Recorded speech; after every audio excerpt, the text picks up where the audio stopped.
Caleb Dawson had not spoken a woman's name out loud in 3 years.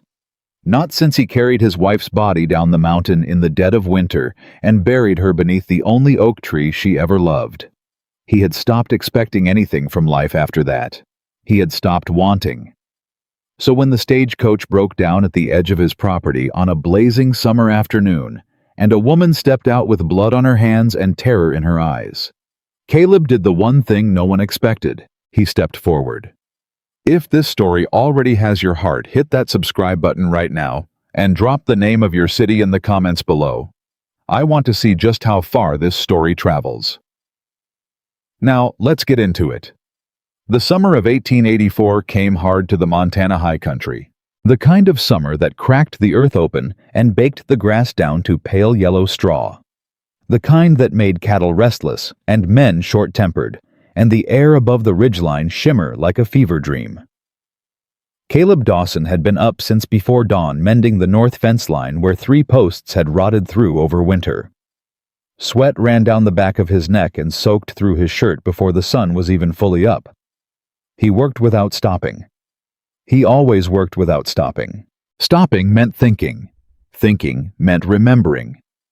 And Caleb Dawson had made a private agreement with himself 3 years ago that remembering was a luxury he could no longer afford. He heard the stagecoach before he saw it, the crack of a wheel giving way, the hard lurch of the coach listing sideways, the driver's shouted curse carrying clear across the dry summer air. Caleb straightened. He pushed his hat back and looked toward the road. The coach had come to a dead stop about 200 yards from the property line. One rear wheel had snapped clean off the axle. The horses were stamping and blowing tangled in their traces. He should have left it alone. The road wasn't his responsibility. The coach wasn't his problem. He had 12 things on his list before noon and not a minute to spare on somebody else's trouble. He picked up his tools and walked toward the road anyway. There were 2 passengers. An older woman with a carpet bag pressed to her chest, sitting on a rock beside the disabled coach and fanning herself with a folded newspaper. And then the other one. She was standing apart from the coach maybe 20 feet with her back to the road and her face turned toward the mountains. She was wearing a traveling dress that had once been fine deep green good fabric, but it was dusty now and torn at the hem. Her dark hair had come half loose from its pins. One of her hands was wrapped in a cloth that had soaked through with blood. She didn't move when Caleb approached. She didn't turn around. She just stood there, looking at the mountains like she was trying to memorize them. "Ma'am," he said. She turned then, and Caleb saw her face. She was younger than he'd expected, late 20s maybe. High cheekbones, dark eyes that were completely dry, which struck him as wrong, given the blood on her hand and the wrecked coach, and the middle-of-nowhere situation she was currently standing in. Most women would have been crying. This one looked like she had already cried everything she had and come out the other side of it into something harder. "Are you hurt?" he asked. She looked down at her hand like she'd forgotten about it. "The window broke when the wheel gave. Glass. It's not deep." "Let me see." She hesitated. Just a fraction of a second, barely enough to notice. Then she held out her hand. He unwrapped the cloth. It was a clean cut about 2 inches long across the heel of her palm. Bleeding steadily, but not dangerously. He pressed the cloth back against it and held pressure. "You got somewhere to be?" he asked. She looked at him, then really looked at him like she was trying to figure out if he was someone she could afford to answer honestly. "I was headed to Millhaven," she said. "That's another 40 miles west." "I know. This coach isn't moving today. Probably not tomorrow either, depending on whether Hank Burrows has a spare axle at his livery." He glanced toward the older woman on the rock. "You traveling with family?" "No, I don't know her. We were just on the same coach." Caleb looked back at the mountains, then at the woman's hand, then at the long empty road stretching in both directions. He didn't want to ask the next question. He asked it anyway. "Where are you coming from?" Something moved across her face. Not fear exactly. More like calculation. The look of a person deciding how much truth was safe to spend. "East," she said. "That was all. Just east." Caleb let it go. He had his own things he didn't talk about. He understood the currency of unspoken history. "My ranch is about a quarter-mile up that ridge," he said. "I've got clean bandages, water, food if you need it. The driver's going to need a few hours to sort out what he can. You're welcome to wait there." She studied him the way you'd study a contract before signing it, checking for hidden clauses. "Why?" she asked. The question caught him sideways. Most people just said thank you and followed. This one wanted to know the reason first. "Because it's 102 degrees, he said, "and you've got blood running down your wrist." She looked at her hand. She looked at him. Then she said, "All right." Her name was Clara Whitmore. She told him that much while he bandaged her hand at the kitchen table. She didn't offer anything else, and he didn't push. He put water on to boil and found the last of the bread and some dried venison and set it in front of her without ceremony. She ate like someone who hadn't eaten since morning. Careful at first, then steadily, then with the focused urgency of a person who'd been running on fear and not much else. Caleb sat across from her and drank his coffee and didn't stare. The house was quiet. It was always quiet now. That was the part he'd gotten used to. The quiet used to have a shape to it, his wife's voice moving through the rooms, her laugh carrying from the kitchen, the sound of her singing under her breath when she thought he wasn't near enough to hear. After she died, the quiet changed. It became empty instead of full. He'd learned to live inside the empty quiet. He didn't like it, but he'd learned it. Clara looked around the kitchen. Her eyes moved over everything, the shelves, the cook stove, the account ledger lying open on the counter, the stack of unpaid invoices beside it. "You run this place alone?" she asked. "I've got one hand. Emmett. He's out in the south pasture today." "How many head of cattle?" Caleb set down his coffee cup. "Excuse me. Cattle. How many head?" He looked at her. 180, give or take. Why? She nodded like she was filing that away somewhere. Her eyes went to the ledger again. "That ledger, is that your ranch accounts?" "It is." "Those figures on the top line, that's your supply cost from Harmon's store." Caleb stared at her. "How'd you read that from here?" "I didn't." She met his eyes. "But you've got an invoice on top of that stack that says Harmon's General dated June, and the number on it is almost twice what a ranch this size should be paying for summer supply. I noticed when I sat down." A long silence opened up between them. "You know ranch accounting," he said. "I know accounting," she said simply. "My father owns a shipping business. I kept his books from the time I was 16 until—" She stopped, pressed her lips together, started again. "I know numbers." Caleb looked at the invoice. He'd been uneasy about it himself. Harmon had explained it away. Rising cost supply shortages, a longer freight haul from the Eastern Rail. It had sounded plausible enough, and Caleb wasn't a man who argued over money, because arguing over money meant having a conversation, and having a conversation with Hector, Harmon, always felt like trying to hold water in cupped hands. "I'd have to look at the actual ledger," Clara said. "But if you want me to, I can tell you within about 20 minutes whether you're being charged fairly." "You've been in this house for 20 minutes, he said. "And your supply costs are too high," she said. "That much I can tell you without opening anything." Caleb studied her. She looked back at him without flinching. No apology in her eyes, no backing down. Just patient, clear certainty. "All right," he said, and slid the ledger across the table. She found 4 discrepancies in the first pass, not mistakes. Discrepancies, and there was a difference, as she pointed out with the calm precision of someone who had been doing this long enough to know the difference between a man who made errors and a man who made choices. "This feed delivery in April," she said, turning the ledger so he could see. "You signed for 4,200 pounds. The invoice charges for 4,800. You're paying for 600 pounds of feed you never received." Caleb looked at the numbers. He looked at them for a long time. 600 pounds, he said. "At current prices, that's about $11. And that's just April. There's a similar gap in February and one in March." She turned back a page. "And this your cattle count. You said 180. This entry here shows you paid graze fees to the county for 210. Who filed that count?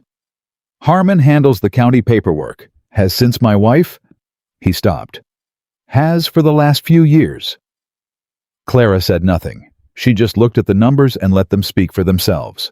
Caleb stood up and walked to the window.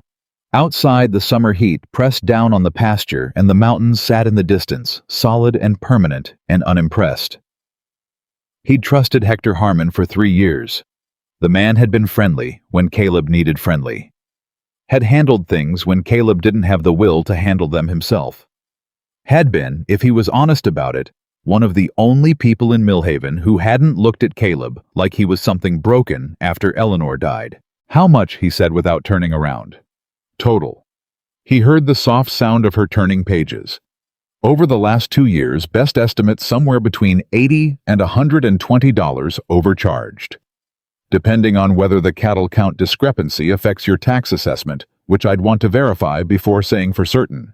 Caleb turned around. $100. $100 that he'd worked himself near to the bone for. That he'd gotten up before dawn for and stayed out past dark for. That he'd skipped town twice because he couldn't justify the expense of the livery while he was there. That's not all, Clara said.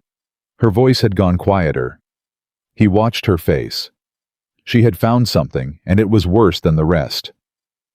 Tell me, he said. She looked up from the ledger. This notation here, JW Holdings quarterly payment. Do you know what that is? That's the note on the East pasture land. I took out a land loan 3 years ago when... He stopped again. He kept stopping in the same place. When Eleanor died, he'd meant to say, when Eleanor died, and I couldn't function for 6 months, and the ranch got behind and I had to borrow against the East pasture to keep the whole thing from going under. I borrowed against a piece of land. 40 acres on the east side. The note's through a land company out of Helena. JW Holdings, Clara said. That's right. Caleb! She said his name for the first time, and something in the way she said it made him go still. JW Holdings isn't registered in Helena. I know that company. My father did business with the man who runs it. His name is Joseph Whitfield. He's a land speculator. He files fraudulent notes, waits for the borrower to fall behind, then seizes the property under terms that were never fully disclosed in the original agreement. The kitchen was very quiet. He's been doing it across 3 territories for the last 8 years, she said. My father worked with him twice. I handled the accounts. I know exactly how he structures these loans because I'm the one who wrote the letters. Caleb sat back down. The weight of it was too much to hold standing up. You're telling me I might not actually own the East pasture. I'm telling you that if this loan is structured the way Whitfield's other loans are structured, you have about 6 months before he moves to collect. And when he collects, he doesn't take just the collateral. He takes everything adjacent that he can argue was necessary security. She paused. That would be most of your ranch, Caleb. He stared at the table. He stared at the numbers on the page. He stared at the neat, steady handwriting of this woman he'd known for less than 2 hours, who had just dismantled the last thing he had left to hold on to. Why are you telling me this? He said. Because it's true. You don't know me. No, she said.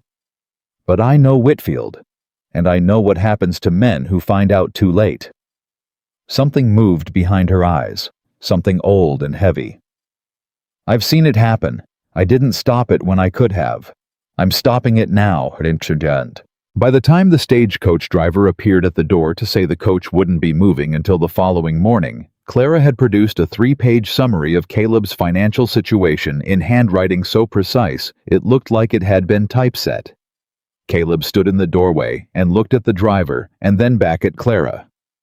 There's a spare room, he said. Clean sheets, if you need to stay the night. Clara looked at the ledger. She looked at the stack of papers she hadn't finished going through. She looked at the 3 pages of careful notes she'd made in the margins. I'll need your last 2 years of county tax records, she said, and any correspondence you have from JW Holdings. I've got a box of correspondence in the back room I never opened, he said. Her jaw tightened. Go get it.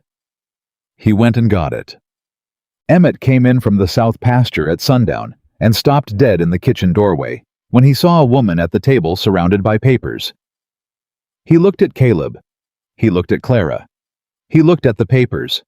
He looked back at Caleb with an expression that contained approximately 40 separate questions. "This is Clara Whitmore," Caleb said. "She's staying the night. The coach broke down." "Ma'am," Emmett said carefully. "Emmett," Clara said without looking up from the documents. "You take the cattle out to the east pasture on Thursday mornings." Emmett blinked. Yes, ma'am. Thursdays and sometimes Mondays depending on, how many head do you move? All of them or near enough. 170, 180. Never 210. Emmett scratched the back of his neck. 210, no ma'am. We ain't had 210 head since the winter of '81. Clara wrote something down. "Thank you, Emmett. That's what I needed." Emmett looked at Caleb again. "She's fixing the accounts," Caleb said. Emmett nodded slowly. "All right then." He went to wash up for supper without another word, because Emmett had been working for Caleb long enough to know when a thing had already been decided. After supper, after Emmett had gone to his bunk and the dishes were cleared and the lamp was burning low, Clara sat at the table and looked at the wall for a long moment. Then she said without turning around, "My father sent a man after me. That's why I was on the coach." Caleb sat very still. "I left Chicago 2 weeks ago," she said. "I had enough money for the coach fare and a little more. I was going to Millhaven because I have a letter of introduction to the schoolhouse there. I know enough to teach. I thought if I could get a position before anyone found me." She stopped. "His name is Douglas. The man my father sent. He's good at finding people. He was 2 days behind me when I left St. Louis. He might be less than that now." "What does your father want with you?" Caleb said. She was quiet for a moment. "He made a business arrangement with a man named Whitmore Gale. Railroad money. Gale needed a wife with good family name, and my father needed access to Gale's freight contracts." She said it flat and clean the way you describe a business transaction. "I was the terms of the deal." "He sold you," Caleb said. "He arranged me," she said. "He'd call it something more civilized than selling." "What would you call it?" She looked at him then, and in the lamplight, her eyes were very dark and very steady. "I'd call it the reason I'm sitting in a stranger's kitchen at 9 o'clock at night going through his land records instead of planning a wedding I never agreed to." Caleb looked at the papers on the table. He looked at his hands big and scarred from a decade of ranch work. He thought about the box of mail he'd never opened. He thought about Hector Harmon's smile. "You can stay," he said, "until we sort out the Whitfield situation. After that—" He stopped. "After that, I'll go to Millhaven," she said. "Right." A silence passed between them. Outside, a coyote called somewhere up on the ridge, and the horses shifted in the barn. "Caleb," she said. "Yeah, you should know something." She gathered the papers into a neat stack. "When I left Chicago, I left the only copy of the original Whitfield loan documents. The ones that show the actual terms he filed with the county versus the terms he showed you. My father has those documents. He's worked with Whitfield." She met his eyes. "If my father finds me before we sort this out, you lose the leverage." Caleb processed that for a moment. "So we've got a deadline," he said. "We've got a deadline," she said. He nodded. He reached out and pulled the lamp a little closer to the edge of the table so the light fell better on the papers. "Then let's keep working," he said. And Clara Whitmore, who had spent 2 weeks running and 2 hours at a kitchen table tearing apart a stranger's financial ruin, reached for the next document in the stack and got back to work. Neither of them noticed, right then, the exact moment the word we had stopped being strange. The morning after Clara spread those documents across Caleb's kitchen table, Hector Harmon rode up to Dawson Ridge Ranch at 7:15 in the morning, like he owned the road and everything on either side of it. Caleb heard the hoofbeats from the barn where he was feeding the horses. He stepped out and saw Harmon pulling up with that particular kind of easy confidence that men wear when they've never once been told no by anyone who mattered. Harmon was a big man, well-fed with a silver watch chain across his vest that caught the early morning light. He smiled when he saw Caleb. He always smiled. That was the thing about Harmon. He smiled the way a trap smiles, which is to say it didn't move and it didn't mean anything, and you only understood what it really was after your foot was already in it. "Morning, Dawson," Harmon said, swinging down from his horse. "Heard you had a stagecoach breakdown out on the South Road yesterday." "Word travels," Caleb said. "Small county." Harmon glanced toward the house. "Also heard there was a woman passenger. Thought I'd ride out, make sure everything was all right. Being neighborly." Caleb looked at him. "Everything's fine." "Glad to hear it." Harmon didn't move toward his horse. "She's still here." "Why would that matter to you?" Harmon shrugged, easy and slow. "Just making conversation, Caleb. You know me." "I do," Caleb said. "Come to think of it, that's why I'm about to ask you something. Those feed deliveries in February, March, and April. You process those invoices through your store." Something shifted in Harmon's face. So small you'd miss it if you weren't looking for it. Caleb was looking for it. "Sure did," Harmon said. "Standard orders. Why?" "Because I signed for £4,200 in April and the invoice billed me for $4,800. Silence. One beat. Two. Harmon laughed. It came out easy and practiced. "Caleb, you know how these freight tallies work. There's always some variance in the weighing. 600 pounds of variance. I'd have to look at the paperwork." "I've already looked at the paperwork," Caleb said. "All of it, going back 2 years. Harmon stopped smiling. The two men stood in the summer heat and looked at each other, and whatever fiction of neighborliness had existed between them for 3 years evaporated right there in the dust between the barn and the fence. "Someone's been filling your head with ideas," Harmon said. His voice had changed. Still smooth, but the warmth was gone out of it. "Someone's been filling my invoices with numbers that don't match my deliveries," Caleb said. "I reckon those are different problems." Harmon's eyes went to the house again. This time he didn't pretend it was casual. "That woman," he said. "You should go Hector." "Caleb." "Now." Harmon looked at him for a long moment.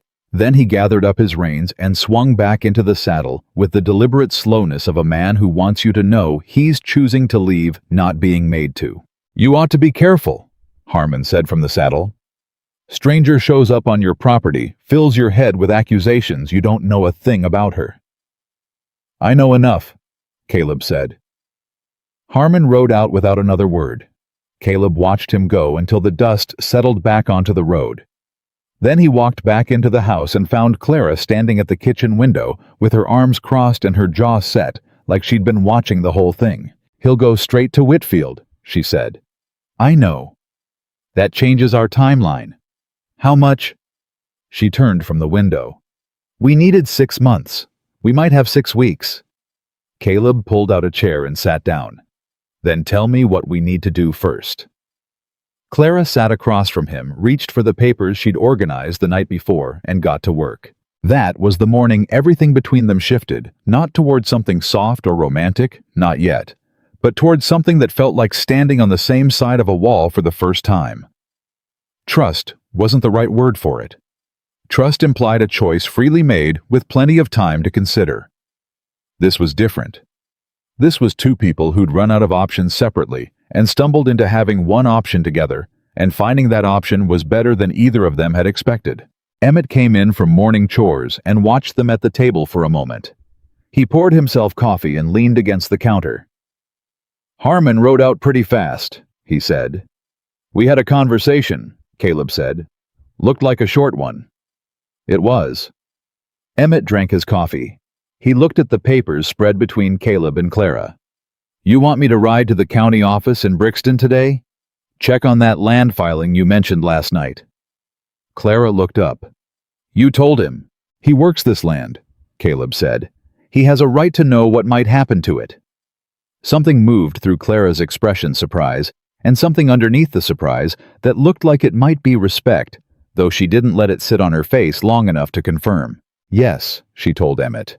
I need the original filing for JW Holdings land note number. She checked her notes. 47-18.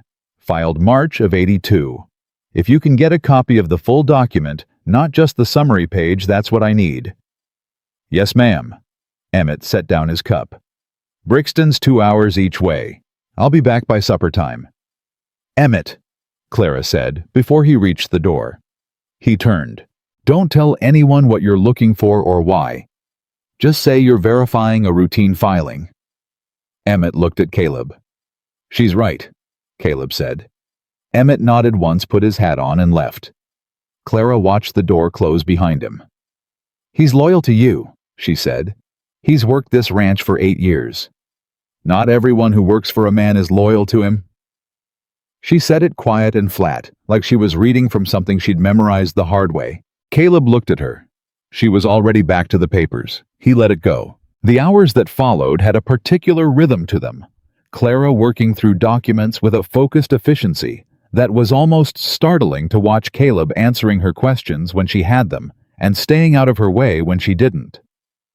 She had a way of thinking out loud that wasn't really inviting conversation so much as organizing her own thoughts, and Caleb found himself listening to the sound of it, the way he used to listen to the creek running behind the barn in spring. Just present, not needing to respond. Around mid-morning, she set her pen down and said, "Your wife." Caleb went still. "You don't have to," she started. "Eleanor," he said. "Her name was Eleanor." Clara waited. "She died in the winter of '81. Fever came on fast. We were snowed in, and the doctor couldn't get through." He looked at his hands. "She was gone in 4 days." "I'm sorry. 3 years ago, I'd have told you that's when the ranch started falling behind. The real answer is, that's when I stopped watching it closely enough. Harmon stepped in and offered to handle the supply orders and county paperwork, and I let him because..." He stopped. "Because I didn't care what happened to anything for a while." Clara was quiet for a moment. "My mother died when I was 12, she said. My father didn't grieve. He worked. He made money. He made more money. And somewhere in the making of it, the rest of us became line items in a ledger." She looked down at the papers. "I've thought sometimes that grief makes some people go cold, and some people go hollow. You went hollow for a while. My father went cold. I'm not sure which is worse." Caleb looked at her. It was the most she'd said about herself since she arrived, and it sat in the room differently than the account figures and land documents. More weight to it. More truth. "What made you leave?" he said. "Specifically, what was the moment?" She was quiet long enough that he thought she wasn't going to answer. "Gail came to dinner," she said finally. "The man my father arranged me for.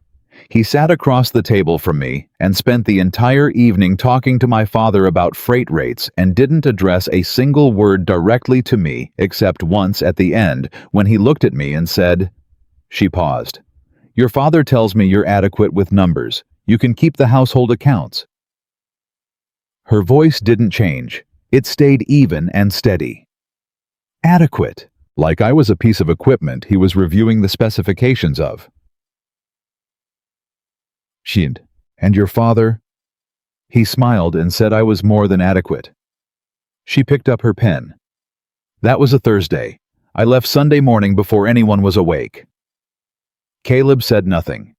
There wasn't anything useful to say, and he'd learned a long time ago that the people who rushed to fill silence usually did it for themselves, not for the person they were supposedly comforting. Clara seemed to understand this because she didn't seem to need him to say anything. She just went back to work, and the silence between them settled into something that wasn't uncomfortable at all. That should have told him something. He didn't know it yet. It was mid-afternoon when she found the second set of books. She'd been working through the unopened correspondence box, the one Caleb brought in from the back room the night before, pulling each letter out, reading it, sorting it into piles. Most of it was routine. Some of it was late billing notices he'd never responded to, which explained a few of the collection notices in the other pile. And then she pulled out a letter with a Helena postmark and a return address of JW Holdings, and she read it once, read it twice, and then set it flat on the table in front of her. "Caleb," she said. He was across the room, recoiling a length of rope. The way she said his name stopped him. He came to the table and read the letter. It was dated 14 months ago. It was from a man named Gerald Pruitt, identifying himself as an associate of JW Holdings, and it outlined in very careful legal language that the original land note Caleb had signed in 1882 contained what Pruitt called an acceleration clause language that allowed the note holder to call the full remaining balance due within 90 days' notice under certain conditions. One of those conditions, described in Clause 7 of the original document, was what Pruitt called material change in property management structure. The letter informed Caleb that his recent hire of a new ranch hand, meaning Emmett, who Caleb had brought on after Eleanor died, constituted a material change, and that JW Holdings was therefore reserving the right to invoke the acceleration clause at a time of their choosing. Caleb read it twice. "This was sent 14 months ago," he said. "Yes." "I never opened it." "No." He set the letter down carefully. "Does this mean they can call the loan now? Anytime they want?" "They gave notice 14 months ago," Clara said. Her voice was very controlled. "The clause requires 90 days between notice and invocation. They've waited much longer than that. Which means they can move whenever they're ready. Which means they've been waiting," she said, "holding this, letting the interest accumulate, letting the situation develop." She looked at him. "Caleb, this isn't a loan that went sideways. This was designed to take this land. The acceleration clause, the fraudulent fee overcharges draining your cash reserves so you can't pay off the balance early. The county grazing filings inflating your reported herd size to increase your tax exposure. All of it is coordinated. Someone has been orchestrating this from the beginning." "Harmon," Caleb said. "Harmon is a mechanism," Clara said. "He's not the architect. Someone put him in place. Someone who knew you'd lose your wife and lose your focus and need someone to handle things." She looked at the letter again. "Do you know anyone in Helena? Anyone with money who might want this specific piece of land?" Caleb was quiet for a long time. "There's a man," he said slowly. "Name of Aldrich. Warren Aldrich. He approached me about 4 years ago before Eleanor got sick about buying the east pasture. Said he wanted to expand his grazing territory. I told him no. The east pasture is the best water access on the property. Without it, the whole ranch is worth half. And after Eleanor died, he came back once, 6 months after. Offered more money." Caleb's voice had gone flat. "I told him no again. I wasn't in a condition to make good decisions, but I knew enough to say no to that." "And then 6 months after that," Clara said, "you took out a loan through JW Holdings." The kitchen went very quiet. "Aldrich," Caleb said. "I'd want to verify it," Clara said. "But yes, JW Holdings, Joseph Whitfield, he works with men like Aldrich. He's the mechanism for taking land that can't be purchased outright." She straightened the letter on the table. "Your land couldn't be bought. So someone arranged for it to be taken." Caleb sat down. The weight of 3 years settled onto him all at once. 3 years of working himself to nothing. 3 years of watching the margins get tighter. 3 years of thinking it was his own fault, his own grief, his own failure to keep up. And underneath all of it, someone had been pulling at strings he couldn't see. "What do we do?" he said. Clara folded her hands on the table. "We need the original loan document, the one you signed in 82. Do you have your copy? Should be in that box." She went through the remaining letters quickly, efficiently. Near the bottom, she found an envelope with the JW Holdings letterhead, and inside it was a 4-page document, thin paper, dense print, the loan agreement. She read it like a woman who'd read documents like this before. Her eyes moved fast, but she didn't miss anything. When she got to page 3, she stopped. "There it is," she said. "Clause 7. Clause 7. She turned the document so he could see. "And below it, Clause 8. Look at the language." He leaned in and read. Clause 8 said that in the event of foreclosure, all property contiguous to the original collateral would be assessed as part of the recovery proceeding, if the note holder could demonstrate the contiguous property had been used as operational support for the collateral during the loan term. Everything adjacent, Caleb said. Everything adjacent, Clara confirmed. The east pasture, the house, the barn, the north grazing land. All of it. Emmett's quarters. Everything on this ridge. Caleb stood up. He walked to the window and stood there with his back to Clara and his hand flat on the wall beside the frame, and he breathed. In through his nose, out through his mouth, slow and deliberate, the way he'd taught himself to breathe in the bad months after Eleanor died, when the panic came and there was nothing to do but hold on to air and wait for it to pass. "I'm going to lose everything," he said. It wasn't a question. "Not if we move first," Clara said. He turned around. Her eyes were steady.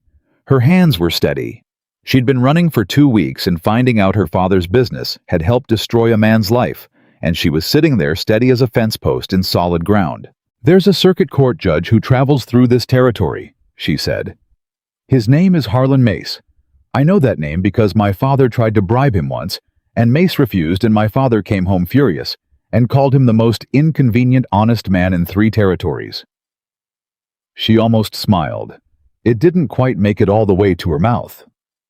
"He's due in Brixton in 3 weeks for the summer court session. If we can get these documents in front of him, the original loan, the fraudulent fee records, evidence of the coordinated scheme, a judge like Mace doesn't let that go quietly." 3 weeks, Caleb said. 3 weeks to build the case, 1 filing, 1 hearing. And if Whitfield moves before 3 weeks, then we fight that when it happens. She stood up. "But Caleb, you have something Whitfield didn't expect you to have." "What's that?" She looked at him across the kitchen table, across the spread of documents that laid out 3 years of careful, quiet theft. "Evidence," she said, "and someone who knows how to read it." He looked at her. This woman who'd come off a broken-down stagecoach 24 hours ago with blood on her hand and a man following behind her, and a father who'd sold her future like a freight contract. Who'd sat in his kitchen and dismantled his crisis with the same practical precision she probably brought to everything she did. Who'd told him her own hardest truth without asking for sympathy and expected nothing from him except honesty in return. "Why are you doing this?" he said. "You could keep moving. You were going to Millhaven. You don't owe me anything." Clara looked at the papers. She looked at the window. She looked at him. "Because I spent 4 years processing paperwork for men like Whitfield and Aldrich, and I watched what they did to people, and I told myself it wasn't my doing because I only handled the numbers." Her voice was very quiet. "That's not good enough anymore. It stopped being good enough about 6 months before I got on that coach." Caleb was quiet for a long moment. "All right," he said. "All right," she said. When Emmett rode back in at supper time, with the full land filing from the Brixton County office, he found Caleb and Clara still at the kitchen table. 3 days ago, Caleb couldn't have told you the last time he'd sat at that table past noon.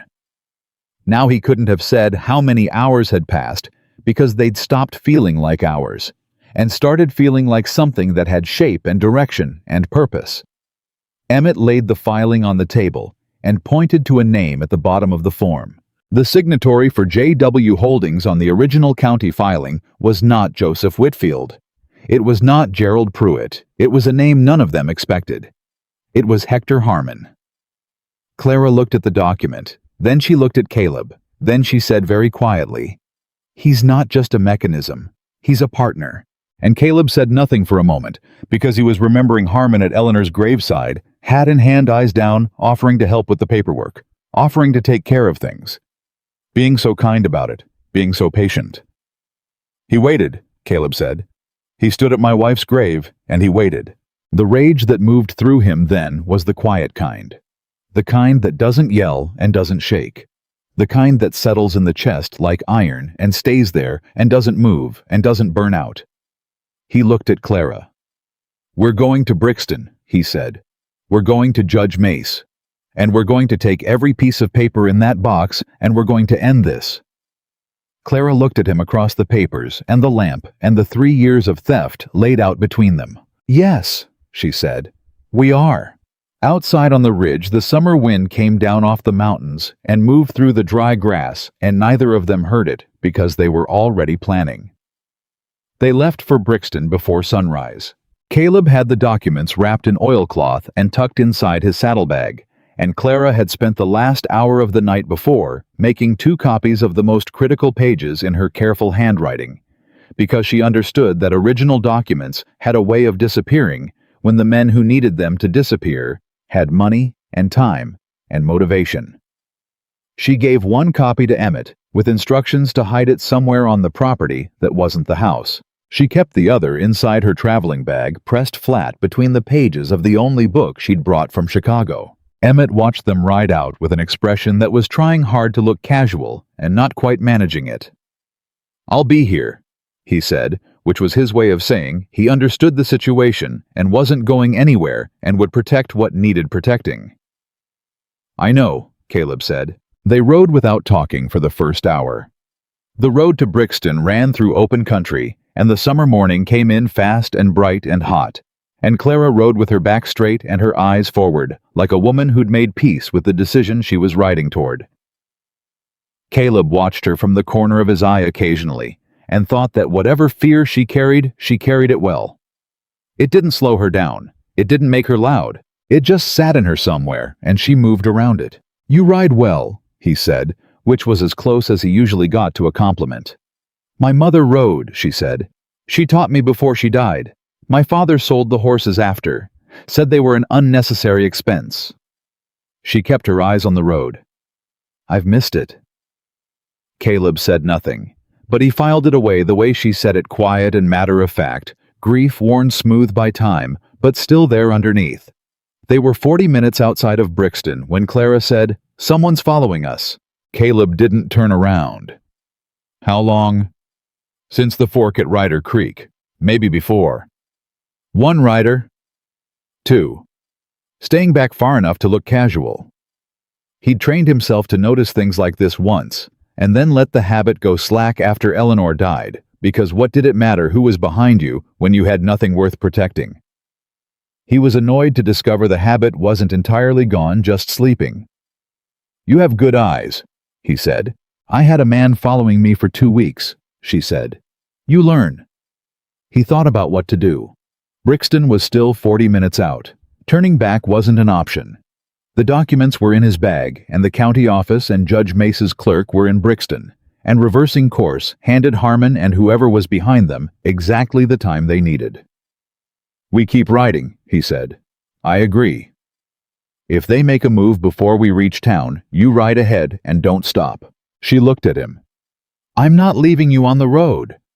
"Clara." "I'm not leaving you on the road," she said again, and the tone of it left no room for argument, and he found somewhat to his surprise that he didn't try to make one. They rode into Brixton at a steady pace with 2 riders behind them, keeping a careful distance, and the town opened up around them, the way small county towns do. 1 main street, buildings close together. People going about morning business with the particular unhurried efficiency of people who've lived in the same place long enough to stop being interested in it. The 2 riders behind them did not follow into town. Caleb heard them pull up at the edge of the road and stay there, and he understood what that meant. They were watchers, not actors. Reporting back. Tracking. Not yet authorized to move. Which meant whoever sent them was still calculating. Which meant they still had time, but not much of it. The county recorder's office opened at 8. They were there at 5 past. A thin man with wire-rimmed glasses and ink-stained fingers looked up when they came in and gave Clara a brief, uncertain look. Women in county offices at 8 in the morning were apparently not a regular feature of his days. "We need to file a formal fraud complaint," Clara said before the man could say anything. "Against a land holding company operating under the name J.W. Holdings, and against Hector Harmon of Millhaven in connection with Land Note number 47-18, filed in March of '82. The thin man blinked. "And we need to speak with Judge Mace's clerk about getting a hearing on the court calendar for this session," Clara continued. The matter is time-sensitive. Ma'am, Judge Mace's session doesn't begin for another 3 weeks, yes, we're aware. We'd like to be on the calendar." The thin man looked at Caleb. Caleb nodded once. The thin man looked back at Clara. He appeared to make some internal adjustment to his mourning. "I'll need to see the supporting documentation," he said. Clara opened her bag and laid it on his counter. The next 2 hours were the particular kind of difficult that doesn't involve any physical danger, but requires every other kind of endurance, going through documents line by line with a county official who was careful and slow and asked the same questions in slightly different ways, making sure the answers held. Clara answered everything. She answered with dates and dollar amounts and clause references, and she didn't get flustered, and she didn't repeat herself. And when the recorder pushed back on a point, she laid the relevant document flat on the counter and pointed to the specific language and waited.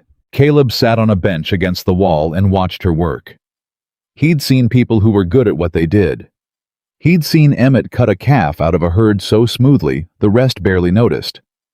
He'd seen Eleanor bake bread with one hand while doing 3 other things with the other and make it look like breathing. He knew competence when he saw it, and Clara Whitmore had it in the particular concentrated form that only comes from years of practice at something you're genuinely suited for. It was something watching her. It was something he hadn't felt in a long time, and he put it aside for later, because later was a luxury they hadn't earned yet.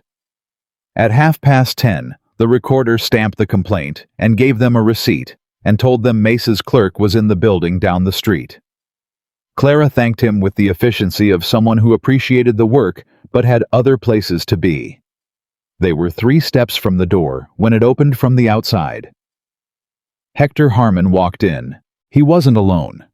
There was a man behind him. Someone Caleb didn't recognize, broad-shouldered, wearing a coat that was too heavy for the summer heat, in the particular way that men wear coats that are covering something else. Harmon looked at Caleb. He looked at Clara. He looked at the receipt in Clara's hand, and then at the counter where the recorder was still organizing their documents. His jaw went tight. "Caleb," he said. "Hector. You want to tell me what you're filing?" "I reckon the recorder's office keeps public records," Caleb said. "You can check for yourself." Harmon took a step forward. "This is a mistake. You're making a very big mistake, and you don't even know it, because someone's been—" He looked at Clara. The look he gave her was the kind that had weight to it, deliberate weight, designed to land. "You've known this woman 3 days. 2, Caleb said. "And I know what I know. She's running from her father," Harmon said. "Did she tell you that she's a fugitive from her own family?" "Anything she told you." "She told me about Clause 8, Caleb said. "She told me about the acceleration notice 14 months ago. She told me about the 600 pounds of feed I paid for that never showed up." He looked at Harmon steady and even. "You want to tell me which one of those things isn't true?" Harmon's mouth closed. The man behind him shifted his weight. The recorder had gone very still at his counter. "I'd like you both to leave," Clara said. Her voice was perfectly level. "We've completed our business here." Harmon looked at her for a long moment. Something moved through his expression. Calculation mostly, but underneath it something that might have been the beginning of a realization that this was no longer the situation he'd walked in expecting to manage. "This isn't finished," he said. "No," Clara agreed. "It isn't. It'll be finished in 3 weeks in front of Judge Mace." She tucked the receipt into her bag and fastened the clasp. "We'll see you there." She walked to the door. She walked past Harmon and his companion, with her chin level and her eyes forward, and Caleb stepped in behind her, because there was something about the way she moved in that moment. Not fast, not aggressive, just absolutely certain, that made falling into step behind her feel like the most natural thing he'd done in years. They were on the boardwalk outside before either of them said anything. "He'll send word to Whitfield today," Clara said. "I know. And to whoever Douglas is working for?" She stopped. Caleb turned. She was looking down the street at a man standing at the end of the boardwalk. He was wearing a dark coat and a flat-brimmed hat, and he was looking directly at Clara with the patient, unhurried attention of someone who has been looking for something for a long time and has just found it. Clara went still in the way that animals go still when they've caught a scent they recognize as dangerous. "That's Douglas," she said. He wasn't a large man. He wasn't particularly threatening in the obvious ways, but he had a quality of stillness about him that Caleb recognized, the stillness of a man who was very good at his work and never needed to hurry because he always caught what he was looking for eventually. Douglas touched the brim of his hat. He didn't move toward them. He just stood there and let her see him, and the message in that was clear enough.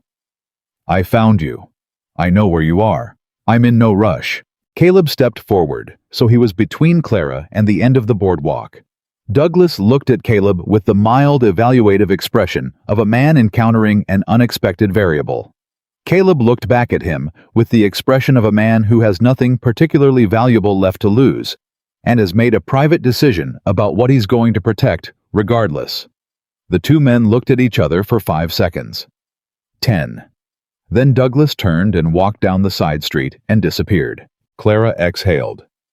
"He won't move yet," she said. "He's confirming location, reporting back." "To your father?"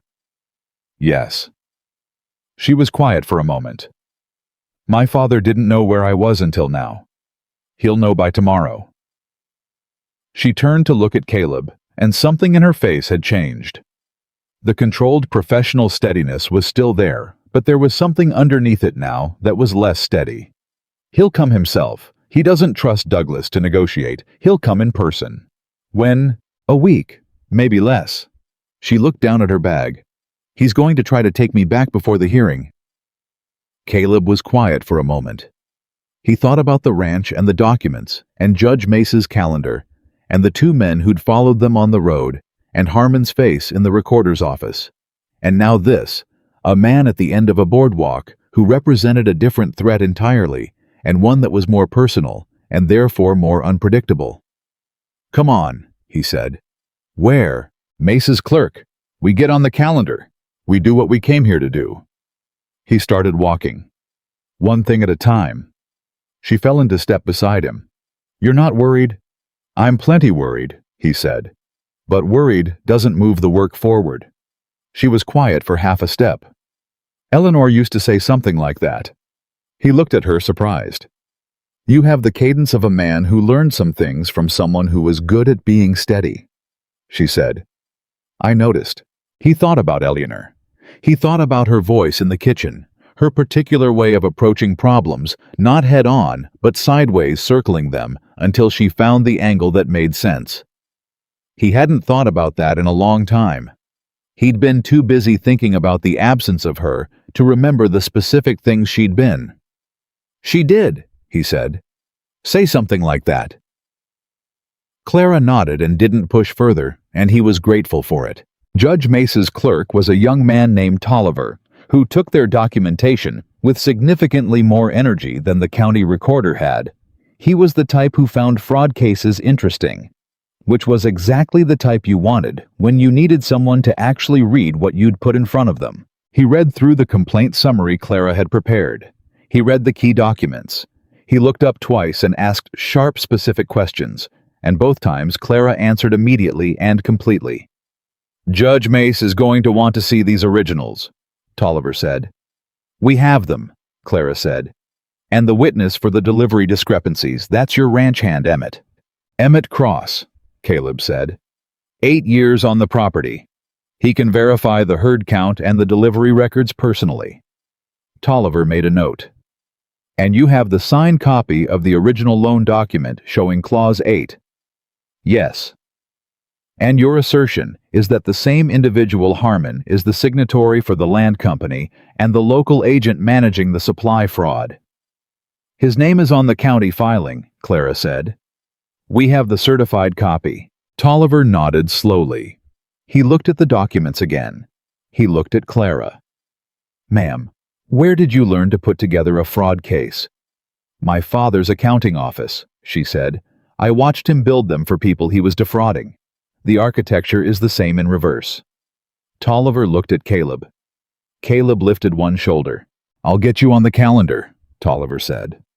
First day of session, but I need to tell you if Whitfield gets counsel in here before the hearing and files a counter motion, the judge may require a postponement to allow response time. How do we prevent that? Caleb said. You can't entirely, but the stronger your documentation, the harder it is for the counter motion to gain traction. You want Mace to see this file before he sees anything from the other side. Then we need to get this to him before the session starts, Clara said. Is there a way to transmit the case summary directly to the judge? Tolliver hesitated. He's in Helena until the session. I can send a courier with the summary and the certified filing. He'll have it before he arrives. Please do that, Clara said. Tolliver made another note. He looked at the pile of documents and then back up. I have to ask, Miss Whitmore, your name is on some of these documents as having processed accounts through your father's firm. If opposing counsel uses that— I know, Clara said. I was 17 when most of those accounts were opened, and 23 when I understood what they were for and left. I'll testify to that directly if the judge requires it. Her voice didn't waver. I'm not trying to protect my own history here. I'm trying to stop what it was part of. Tolliver looked at her for a moment. Then he nodded once with the respectful gravity of someone who recognizes when a person is telling the absolute truth. They left his office at noon.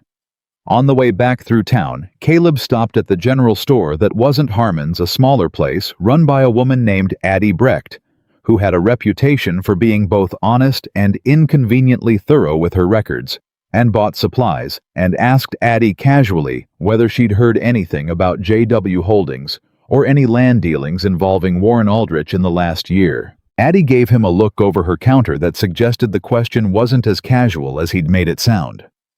She was in her 60s and had been running that store since before Caleb was born.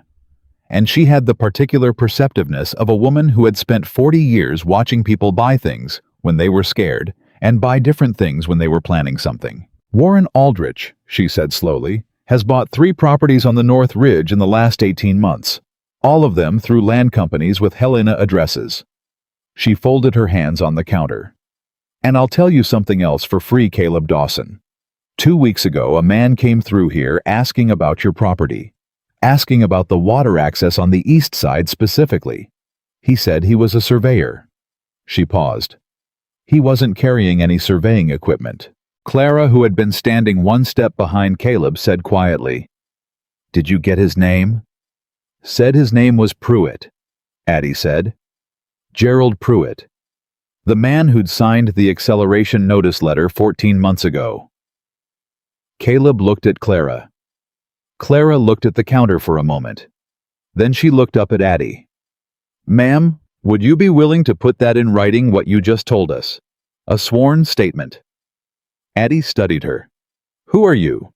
Her name's Clara Whitmore, Caleb said. She's helping me sort out some trouble with my land. Addie looked at Clara for a long moment with the evaluative steadiness of a woman who has met a great many people over a great many years and sorted them into reliable categories. Then she pulled a sheet of paper from under the counter and picked up a pen. Tell me what you need me to write, she said. They were back on this road to Dawson Ridge by 2 in the afternoon with Addie's sworn statement in the oilcloth package alongside everything else. And Caleb felt the weight of that package differently now. It had become something real and specific. Not just papers a case. A real buildable case. Clara rode beside him and didn't say much for a while. The heat of the afternoon had flattened out to the particular heavy warmth of mid-July Montana, and the road home was quieter than the road out had been. Douglas will have sent word by now, she said eventually. I know. My father moves fast when he has a location. He'll hire the fastest private coach available. She calculated quietly. 6 days, maybe 5. And the hearing is 3 weeks out. Yes, he let that sit for a moment. You think he'll come in person? He always comes in person when it matters. Something shifted in her voice. He'll want to see me. He'll think that if he can talk to me directly, he'll think he can make me come back. Can he? She looked at the road ahead. Before I left Chicago, I would have said I didn't know. I was afraid of him. Not of what he'd do to me, he wasn't a man who used violence, but afraid of his certainty. He has a way of making you feel like your own judgment is faulty, like the only sensible thing is to defer to him. She paused. But I've been here 4 days, and I've done more honest work in 4 days than in the last 4 years, and I know what I know. He can't talk me back from that. What if he threatens the hearing? Caleb said. What if he shows up with a lawyer and files something that muddies the case? Clara was quiet for a moment. He might. He has the money for it. She looked at him. That's why we need Mace to have the documents before my father's lawyers can get anything in front of him. We need to be first. Tolliver's sending the courier. Yes, but I want to write something directly to Mace myself. A letter, explaining my connection to Whitfield through my father's firm before anyone else has the chance to use it against you. She looked at her hands on the reins. The worst version of this is that my father shows up, and the first thing Mace hears about me is that I'm a fugitive running from my family. I'd rather he hear my account first. That's smart, Caleb said. It's honest, she corrected. Smart would have been leaving Chicago 2 years earlier. He almost smiled. Almost. They were a mile from the ranch when they saw the smoke. Not a fire, just the particular thin gray drift of smoke that meant someone had a stove going in the middle of the afternoon, which nobody on the property would have. Emmett didn't cook during work hours, and there was no reason for a stove to be lit. Caleb pulled up. Clara pulled up beside him and saw what he saw and said nothing. He unslung his rifle from the saddle scabbard. Clara reached into her bag, and he noticed for the first time that she pulled out a small pistol with the practiced ease of someone who had carried it for a while. He looked at it. I've had it since St. Louis, she said. I don't know if I could actually... She stopped. I'd like not to find out. Stay behind me. You keep saying that. Keep meaning it. They came in from the east side off the road, moving quiet. Caleb's horse knew the property well enough to pick its way without being directed, and Clara's borrowed horse followed its lead. They came around the side of the barn, and Caleb saw 2 horses tied at the post outside the house that he didn't recognize. A third horse, Emmett's bay, was in the corral where it shouldn't be if Emmett was working the south pasture. Emmett's inside, Caleb said quietly. How do you know? Because his horse is here, and Emmett doesn't leave his horse in the corral mid-afternoon unless something made him come back early. Clara nodded. Caleb dismounted and handed her his reins. If you hear shooting, you ride for Brixton, and you don't stop and you ask for Tolliver at the courthouse. He knows the case. Caleb. Clara. She looked at him. He looked at her. There was a moment between them that lasted about 3 seconds, and contained things that neither of them had vocabulary for yet, and then he walked toward the house. He went in through the back, through the kitchen door, which opened without sound, because he'd oiled those hinges 6 months ago, and the habit of a well-kept house had outlasted everything else. He heard voices. 2 men. Neither of them Emmett. He moved through the kitchen. He could see into the front room from the kitchen doorway. Emmett was sitting in a chair by the window with his hands tied in front of him, and the specific careful stillness of a man who's doing the math on his options and not finding any of them satisfactory. One man stood near the door. The other was going through the papers on the desk where Caleb had put the second oilcloth package, the copy of the documents he'd left at home. The man at the desk said, "It's not here. She must have taken everything with her." The man near the door said, "Harmon said..." "I know what Harmon said. I'm telling you, it's not here." Caleb stepped into the doorway. Both men turned. The one near the door went for something at his hip. Caleb raised the rifle. "I wouldn't," Caleb said. The man near the door took a very careful look at Caleb's face and made a decision. He moved his hand away from his hip. "Both of you," Caleb said, "are going to step outside. You're going to untie my man, and then you're going to get on your horses and ride back to whoever sent you, and you're going to tell him that I found everything I needed to find, and it's already at the county courthouse, and there isn't a thing in this house worth burning down." The man at the desk looked at the man near the door. Something passed between them. Harmon's not going to like, the desk man started. Harmon, Caleb said, is going to be standing in front of a circuit court judge in 3 weeks. I reckon he's got bigger problems than what I like or don't like. He kept the rifle where it was. Outside, now. They went. Emmett hands-freed stood up and rolled his shoulders back and looked at Caleb with the expression of a man who has had a very long afternoon. They were here when I rode in for the noon meal, Emmett said. Already inside. Didn't hurt me. Just tied me up and went through the papers. He paused. I'm glad to say they didn't find the copy I hid in the loft. Good man, Caleb said. Outside, the 2 horses that weren't theirs were already moving down the road. Clara was standing at the corner of the barn with the small pistol still in her hand, and her eyes tracking the riders until they were well out of range. Caleb walked to her. She looked at the road. She looked at him. She lowered the pistol. They were looking for the documents, she said.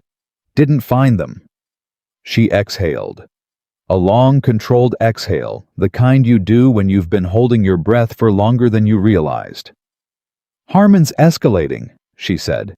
He wouldn't have sent men here if he wasn't scared. Good, Caleb said. Scared men make mistakes. Clara looked at him. She looked at his face in the late afternoon light. This man who had walked into his own house with a rifle and no hesitation to defend property that was his, and a man who worked it and documents that were the only thing standing between him and losing everything. She didn't say anything for a moment. Then she said, I need to write that letter to Judge Mace tonight. Kitchen table's clear, he said. She nodded. She started toward the house. Clara, he said. She turned. He looked at her. He was quiet for a moment, a man choosing words with the care of someone who doesn't use them freely. Thank you, he said, for coming back in with me. She held his gaze. You didn't ask me to. No, he said. I know.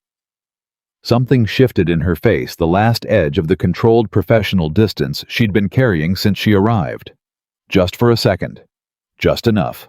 Then she turned and went inside, and Caleb stood in the yard for a moment longer, listening to the summer quiet settle back into place around the ranch. It wasn't the same quiet as before. He didn't know yet what to call what it was instead, but it was different. And the difference, for the first time in 3 years, didn't feel like loss. Clara wrote the letter to Judge Mace that night by lamplight, while Caleb and Emmett sat at the other end of the table and went through every remaining document in the box, pulling anything that had a date, a name, or a number that could corroborate what they'd already filed. She wrote for 2 hours without stopping, 4 pages front and back in her precise, steady hand. When she finished, she read it through, once made 3 corrections, and set it flat on the table to dry. Caleb picked it up and read it. She watched him read. She had learned in 4 days that Caleb Dawson read the way he did most things completely, without rushing, without performing the act of reading for anyone watching. He just did it. When he finished, he set it down. You didn't have to include the part about your father's firm, he said. Yes, I did. It makes your position more complicated. My position is already complicated. At least this way the complication comes from me first. She reached over and folded the letter precisely. A judge like Mace respects someone who doesn't hide the hard parts. Tolliver said so himself. Caleb looked at her for a moment. You're protecting the case. I'm protecting you, she said. And then she seemed to hear how that sounded because she looked back at the letter and said more evenly, I'm protecting the case. Emmett across the table became very interested in the document he was holding. Caleb said nothing. He reached for the next paper in the stack. The letter went out with Emmett at first light, addressed to Tolliver, with a note asking him to include it in the courier package to Helena. Emmett rode fast and came back by mid-morning. Tolliver had confirmed the courier left that morning already, but he'd send a second one with Clara's letter that same afternoon. It was done. Whatever was coming, Judge Mace would have their account of it first. That should have felt like breathing room. It didn't. Because on the morning of the 5th day, Richard Whitmore arrived in Millhaven. Caleb heard about it from Addie Brecht, who sent a note out to the ranch by way of her delivery boy. The note said simply, Eastern man in town. Asking about Clara. Brought a lawyer. Thought you should know. A.B. He found Clara in this kitchen going over the tax records one more time, looking for anything they might have missed. He put the note on the table in front of her. She read it. She set it down. She was quiet for exactly 4 seconds. He counted without meaning to. "All right," she said. "All right," he said. "I knew he was coming." She folded the note once. "I'd hoped for another day or two." She looked at the records in front of her. "He'll come here. He won't wait for me to come to him. It's not his style. When? Today. Tomorrow morning at the latest." She stood up. She walked to the window, not to look out, he'd noticed, but to think. She did her best thinking on her feet, facing away from the room. "He'll have a lawyer who knows territorial law. He'll argue that I'm a dependent under his household, that I left under circumstances that compromise my judgment, possibly that I was coerced." She turned. "He'll try to make this about my mental state. Can he? He can try. The question is whether Mace has received enough of our material to contextualize whatever legal argument my father brings." She looked at the table. "We need one more thing." "What?" "Someone who knows my father's business dealings with Whitfield directly. Not me, I'm interested. Someone neutral who can confirm the connection." She thought for a moment. "Is there a telegraph office in Brixton?" "There is. I need to send a message to a man named Arthur Fenn. He's an accountant in St. Louis. He audited 3 of my father's contracts, including one with Whitfield in '79. He told me once privately that he thought the land dealings were structured to defraud." She paused. "I don't know if he'll respond, but if he does, and if Mace receives a wire from an independent St. Louis accountant corroborating the Whitfield connection..." "It changes the shape of the case," Caleb said. "It changes the entire shape," she said. "It takes it from a local land dispute to an interstate fraud pattern. A circuit court judge doesn't just rule on that, he refers it upward, federal territory." Caleb reached for his hat. "Write the message. We'll ride to Brixton and send it before noon." She was already reaching for paper. They made it to Brixton and back in under 4 hours, which was fast enough that Caleb's horse had opinions about it that it expressed with its ears. The telegraph operator in Brixton had given Clara a look of moderate surprise when she dictated the message, and moderate more surprise when she paid for it from her own money coin she'd been careful with since Chicago, spending only what she had to. He hadn't said anything which Caleb respected. They were barely back on the property when they heard the carriage. It was a hired coach from Brixton. Good one, expensive, the kind that men like Richard Whitmore chose specifically because the quality of the vehicle communicated something before they even stepped out of it.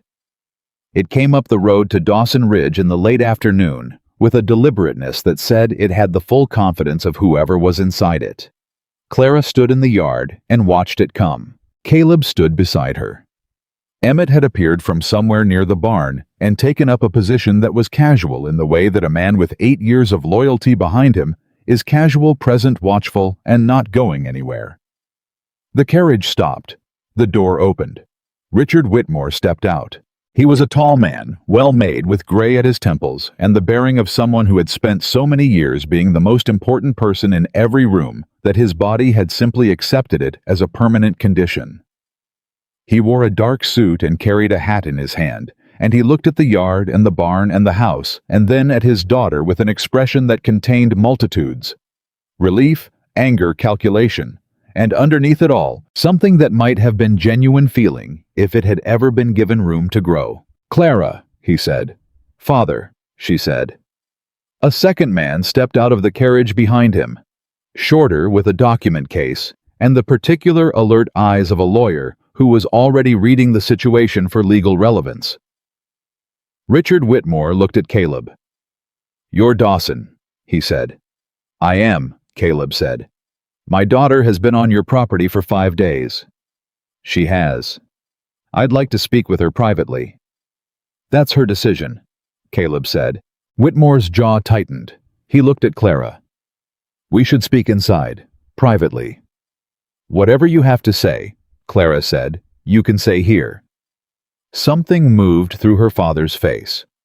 Not surprise, exactly, more like a man recalibrating, recognizing that the person in front of him was not quite the person he'd come to collect. "Clara, you left in the middle of the night without—" "I left because you sold me," she said. Her voice was steady and clear and not loud.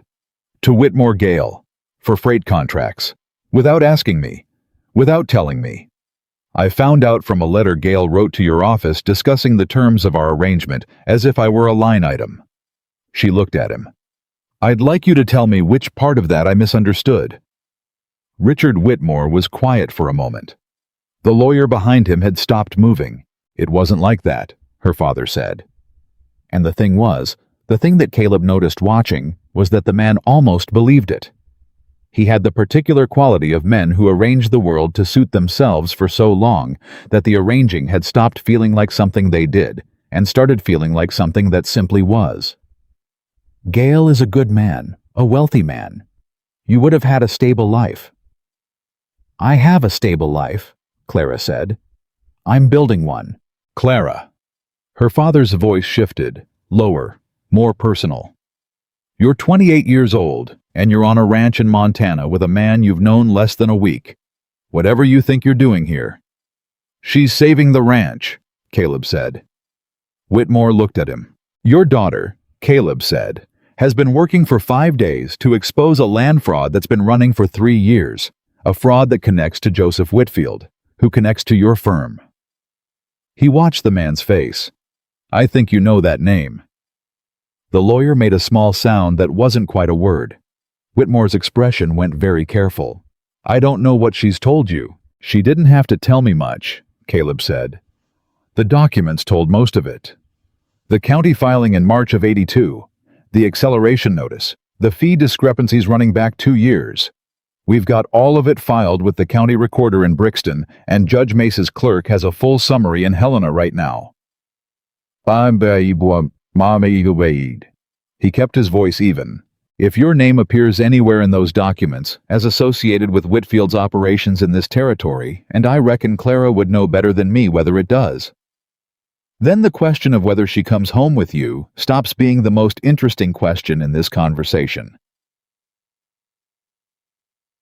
The silence that followed was the particular kind that contains a complete rearrangement of power. Richard Whitmore looked at his daughter. Something in his face had changed the authority still there, but cracked slightly like good china that's been handled too hard. "Clara," he said, and his voice was different now, quieter. "What have you filed?" "Everything I know," she said. "Everything I processed through your office that connects to Whitfield's land operations in Montana and Wyoming. 3 contracts, 2 county filings, the original correspondence." She paused. "I've also written a personal letter to Judge Mace, explaining my role and my reason for coming forward." Her father looked at her for a long moment. "You've implicated yourself," he said. "I've explained myself," she said. "There's a difference. I was 17 when it started, and 23 when I understood it, and 28 when I stopped it. I'll take whatever comes from that." She held his gaze. "But it stops." Whitmore turned away from her. He looked at the lawyer. Something passed between them that Caleb couldn't read, but the lawyer clearly could, because the man's expression went from watchful to calculating to something more neutral and careful. Whitmore turned back. "The Gale arrangement," he said slowly, "can be renegotiated." "It can be canceled," Clara said. "Clara, canceled, father. I'm not a contract term." Whitmore looked at Caleb again. It was a different look this time. Not the assessing look of a man sizing up an obstacle, but something more complicated, the look of a man trying to understand a situation that had moved past what he'd prepared for. "Are you married?" he asked Caleb directly. "Not currently," Caleb said. "Are you planning to be?" "That's not a question I can answer for you right now," Caleb said, "and it's not one that has bearing on whether your daughter goes back to Chicago." "Everything has bearing," Whitmore said with the reflexive certainty of a man who negotiated for a living. "She's a grown woman," Caleb said. "She's here by her own choice. She's done work here that matters. What she does after that is hers to decide, not mine and not yours. Whitmore looked at him for a long moment. Then he did something Caleb hadn't expected. He laughed. It was a short, dry sound, not particularly warm, but not entirely without humor. "She used to say things like that," he said, and for a moment Caleb wasn't sure who he meant, Clara or her mother. "My wife. She used to say a person's life was their own to spend." He looked at his hat, turning it in his hands. "I thought that was impractical." "Maybe it is," Caleb said. "Doesn't make it wrong." Another silence. Clara said, "Father, if you go back to Chicago and you distance yourself from Whitfield formally on record before the hearing, it helps both of us. A judge looking at this case sees a man who withdrew from a fraudulent operation rather than a man who defended it. That's a meaningful difference." Her father looked at her. "You're advising me. I'm giving you the same accounting I'd give anyone who asked," she said. "The numbers are the numbers. What you do with them is your choice." The lawyer stepped forward and said something quietly into Whitmore's ear. Whitmore listened without changing his expression. Then he nodded once. He put his hat back on. He looked at Clara. "You look like your mother," he said. It came out differently than anything else he'd said, without strategy, without preparation. Like something that had slipped through a gap. Clara's face changed for just a moment. "I know," she said quietly. He looked at Caleb one more time. "Take care of the property," he said. It sounded like he meant more than one thing. Then he turned and got back in the carriage, and the lawyer followed, and the coach turned around and went back down the road toward Millhaven. Clara stood in the yard and watched it go. Emmett from near the barn said quietly, "Well." He didn't say anything else. He went back inside the barn and closed the door. Caleb stood beside Clara in the early evening quiet. She didn't speak for a while. He didn't try to make her. When she finally turned to look at him, her eyes were bright, not crying but close to it, the way eyes go when something large and held in finally releases its pressure. "He looked old," she said. "He did." Caleb agreed. "I didn't expect that." He waited. "He's not a good man," she said. "But he's not simply a villain either. He's a man who made his children into business assets and called it providing for them, and I don't think he ever once understood the difference." She looked at the empty road. "That's almost sadder than if he'd just been cruel." Caleb thought about that. He thought about Harmon at Eleanor's graveside. The patience of men who waited for you to be weak and then used the weakness against you. That was different from what Clara's father was, smaller, meaner. Whitmore was something else. He was a man who had convinced himself the cage was a gift. "Do you think he'll do it?" Caleb said. "Distance himself from Whitfield before the hearing." "Yes," she said without hesitation. "Not because it's right. Because it's good business." She almost smiled. "He raised me to understand that distinction. He just never expected me to use it against him." They went back inside. The days between her father's departure and the hearing moved differently than the days before it. The urgency was still there. They had work to finish Emmett's formal witness statement to get notarized in Brixton, a response to prepare if Whitfield's lawyers filed anything. But underneath the urgency, something had loosened. Like a rope pulled tight for so long that when the tension finally eased, you could feel the fibers themselves exhale. Clara stayed. She didn't talk about leaving for Millhaven anymore, and Caleb didn't mention it. They both understood without discussing it and without naming it that the situation required her here, that the case required her here, and that it was easier for both of them to let the situation carry the weight of the decision, rather than put it on whatever was happening between them, which neither of them was ready to name. What was happening between them was this: they worked well together. Better than well. They thought in compatible ways. She moved fast and logically, and he moved slower and practically, and together they covered ground that neither of them covered alone. She challenged his assumptions, and he grounded her conclusions and the arguments they had, because they had arguments, real ones, not the polite friction of two people being careful with each other, were the kind that ended with both of them knowing more than they had before. One evening, 6 days before the hearing, she looked up from the papers and said, You fixed the north fence yourself this summer. I did. All of it. What's left of it, yeah. She looked at him. That's 300 feet of fence line. Give or take.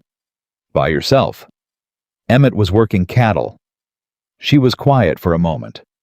Caleb, when did you last take a day where you didn't work from before sunrise to after dark? He thought about it. He thought about it longer than a man should need to. I don't remember, he said. She looked at him the way she looked at documents directly, without flinching, seeing what was actually there rather than what was supposed to be there. You've been trying to work yourself past something, she said. You think if you stop moving it'll catch up to you. He looked at the table. Eleanor's been gone 3 years, she said quietly. Not harshly. Just a fact placed carefully. The grief doesn't go away if you fence it out. I know that, he said. But you keep fencing, she said. He looked at her. What am I supposed to do instead? And she said, let someone stand next to you while you feel it. That's all. You don't have to explain it or resolve it. You just don't have to be alone with it. The kitchen was very quiet. He'd had people offer him comfort before. After Eleanor died, the town of Millhaven had produced an impressive quantity of casseroles and condolences, and a visiting minister who'd told him grief was God's way of measuring love, and Caleb had thanked him politely and gone back to work. None of it had touched anything real. It all slid off the outside of him like water off a slicker. This was different. This was a woman who had watched him for 5 days and understood something specific about him, and said it plainly without asking for anything in return. He said, she used to sit in that chair. He pointed to the chair at the end of the table, the one Clara had been consistently not sitting in since she arrived, though he hadn't consciously noticed that until right now. She had a particular way of sitting in it, sideways with her legs over the arm when she was reading. Drove me crazy because it couldn't have been comfortable. He stopped. I've never told anyone that. Clara looked at the chair. She looked back at him. It sounds like her, she said. He almost asked how she could know that. Then he understood it wasn't that she knew Eleanor. It was that she'd been listening to him for 5 days and had assembled enough to say something true. Yeah, he said. It does. 2 days before the hearing, Arthur Fenn's wire arrived from St. Louis. Tolliver sent a boy out to the ranch with it at noon. Caleb was in the barn when the boy rode up, and Clara was in the house, and she came to the barn door with the telegram in her hand, and she read it to him without preamble. Received your message. Will provide written statement and travel to Brixton if required. Whitfield connection to Hargrove Holdings confirmed and documented. Recommend federal referral. A. Fenn. C.P. A. St. Louis. Caleb looked at the wire. Hargrove Holdings, he said. A third company, Clara said. I didn't know about that one. She read it again. Which means the operation is bigger than we documented. Whitfield isn't just running fraud in Montana, he's got a network. And Fenn's willing to testify. He's willing to testify. She looked up. Caleb, if Mace refers this to a federal circuit. Whitfield doesn't just lose the land case, Caleb said. He loses everything. And Harmon with him, she said. And Aldrich. The wire in her hand was small, one thin piece of paper, but it had the weight of something that had just changed size. What had been a local land dispute had just become something that would draw attention from people much higher than a county judge. The kind of attention that men like Whitfield spent considerable money and energy avoiding. He's going to know about this, Caleb said. When Fenn sends the written statement to Mace Whitfield's lawyers, we'll find out. Yes. Which means the 2 days we have before the hearing are the most dangerous 2 days. Clara folded the wire. We don't leave the property without Emmett. We keep the documents split half here, half with Tolliver already, and we go to the hearing together. He nodded. She started to turn back toward the house. Clara, he said. She stopped. He'd been carrying something for days. The careful accumulation of small specific things, the way she handled the recorder in Brixton, the way she'd looked at the carriage taking her father away, the things she'd said about letting someone stand next to you. He'd been carrying them without knowing what to do with them, and now they were heavy enough that not saying something felt more dishonest than his usual silence allowed for. "When this is over," he said, "you were going to Millhaven." "I was," she said. "Is that still—" He stopped, started again. "The school position. That's what you wanted." She looked at him for a moment. "I wanted something that was mine," she said. "Something I chose." She paused. Millhaven was a direction, not necessarily a destination. He looked at her. She looked at him. The barn smelled like hay and horses, and the particular warmth of a summer afternoon, and somewhere outside, Emmett was doing something that involved a hammer, and the distance between where Caleb was standing and where Clara was standing was about 6 feet, and it felt both very large and not large at all. "The ranch needs someone who knows accounts," he said. "The ranch has Emmett. Emmett is excellent with cattle," Caleb said. "He cannot read a supply invoice without making the same arithmetic error twice." Something moved across Clara's face. The professional distance and the careful control, and underneath it, something that had been sitting there for days, just waiting for enough space to be itself. "Are you offering me a job?" she said. He held her gaze. "I'm offering you a choice," he said. "Which is different. You can go to Millhaven and teach school, and that's a good life. Or you can stay here, and we can figure out what this is." He paused. "I won't pretend I know what it is yet, but I know it's something." Clara looked at him for a long moment. "Ask me again," she said after the hearing. "Fair enough," he said. She went back inside. He stood in the barn doorway and listened to the hammer and the horses and the summer wind coming off the ridge, and felt something he hadn't felt in 3 years. The night before the hearing, Hector Harmon disappeared from Millhaven. Tolliver sent word at 9 in the evening, a note delivered by his clerk who'd ridden out specifically because Tolliver thought they needed to know before morning. Harmon had closed his store mid-afternoon, loaded 2 horses, and left town heading south. No one had seen him go. The store was locked. Clara read the note. She set it down. "He's running," Emmett said. "He's running," she confirmed. Caleb looked at the note, then at Clara. "Does this hurt us?" She shook her head slowly. "It might help us. A man who runs the day before a fraud hearing." She looked up. "That's not a man who thinks he's going to win." "But we need him for the full case," Caleb said. "If he's not there to answer—" "We don't need him there," she said. "We need his name on the county filing, which it is. We need his connection to Whitfield documented, which it is. A judge doesn't need the guilty man present to rule on the evidence of what he did." She picked up the note again. "And if Harmon is running, that means someone told him this morning that the case is stronger than he thought." "Fenn's wire," Caleb said. "Fenn's wire," she agreed. He sat down. He looked at the table. He looked at all of it. The documents, the notes, the copy of the loan agreement. Addie's sworn statement. Emmett's notarized witness account. The receipt from the county recorder. Tolliver's calendar confirmation. 5 days ago, this table had an unpaid invoice on it, and a ledger with gaps in it, and a box of unopened mail that had been slowly condemning him for 14 months. Now it had a case. "Get some sleep," Clara said. "Both of you." She was already organizing the final document packet for the morning. "We leave at 7. We walk in there together, and we let the evidence do the talking." Emmett went to his bunk. Caleb stayed at the table. "You should sleep too," she said without looking up. "I will," he said. He didn't move. She glanced at him. She set down her pen. She looked at him with that direct, unhurried attention she gave to things that mattered. "We're going to win tomorrow," she said. "How do you know?" "Because we're right," she said. "And we have the paper to prove it. And Judge Mace is by all accounts a man who reads paper." He looked at her across the table. "You're not worried at all."